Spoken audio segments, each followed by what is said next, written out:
Hi, Jess. Great games in Paris, but since then you've walked the ramp, hosted a morning show, and had many adventures away from the water. Can you walk us through that? Yeah, Paris was an incredible experience, fulfilling, a lifelong dream. But then the whirlwind afterwards was quite intense, quite chaotic. There were some incredible opportunities that came up for me, and I seized them and said yes to a lot of things. And a big one for me was getting experience in media, and I was doing the morning show with Channel 9, so 5:30 a.m.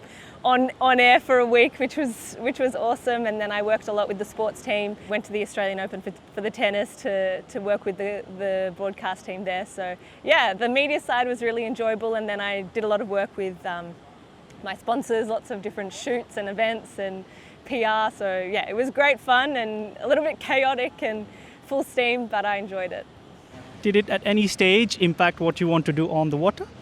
I think it was a fine balance between, having enough time to train and then saying yes to everything. But I think that was the period to do it after the games. I had a bit of a break where I did all of that and still tried to sort of stay fit and active and in touch on the water. And it became almost more enjoyable when I was on the water because it was playful and fun. And I think it's not something that's sustainable for me to be able to work full time in media and train. But it was a little snippet and a little part of my life that was really fun, and now it's sort of back to training and back to the focus of being an athlete.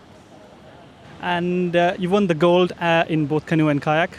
But how did you feel when Naomi completed the full set for the Fox family? Obviously, winning my gold medals was a dream come true.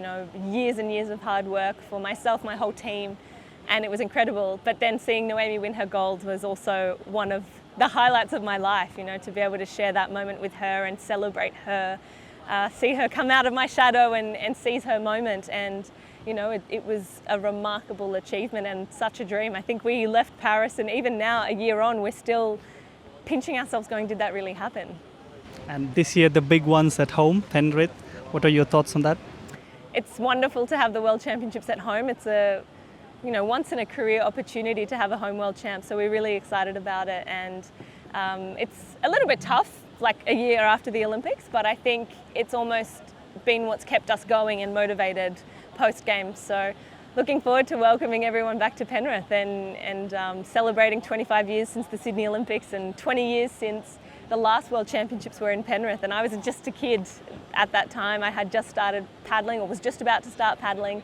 So, the impact that those world champs had on me were pretty massive. So now to think the impact that we could have on the next generation of paddlers and also the whole community in Western Sydney is very cool.